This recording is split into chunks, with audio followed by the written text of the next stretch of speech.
மகா சிவராத்திரி அப்போ வந்து பார்த்தீங்கன்னா, 4 கால பூஜைகள்னு சொல்லுவோம். சாயங்காலம் 6:30க்கு தொடங்கும். காலையில வந்து 6 மணிக்கு முடியும். அந்த ஒவ்வொரு ஜாமம் ஒரு ஜாமம்னு சொல்லுவோம். அந்த ஜாம பூஜை. அதுக்கு தகுந்த மாதிரி முதல் ஜாமத்தில ரிக்வேத பாராயணத்தோட அபிஷேக அலங்காரங்கள் நடக்கும்.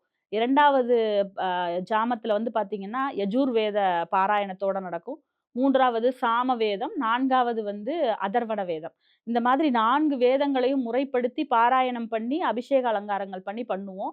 இத வந்து நம்ம எல்லாருமே, மக்கள் எல்லாருமே வந்து உட்கார்ந்து சிவன வந்து கண்ணார அந்த 4 கால பூஜையும் வந்து வணங்கி, இது பண்ணுவோம். இதுல வந்து ஒவ்வொருத்தருக்கும் உண்டான ஒரு வழிமுறைகள் இருக்கு. இப்போ உடல் தகுதி நல்லா இருக்குன்னு வச்சுக்கோங்க. சிறப்பா நான் வந்து ரொம்ப நல்லாவே இருக்கேன். எனக்கு யங் அண்ட் எனர்ஜிட்டிக்கா இருக்கேன் அப்டின்னா, நீங்க 4 கால பூஜையுமே நல்ல விரதத்தோட, முழுமையான ஒரு எந்த ஒரு உணவு அதாவது உணவுனா என்னங்க? இப்ப நீங்க வந்து உணவுல வந்து மசாலா இந்த மாரி விஷயங்கள் இருக்கும்.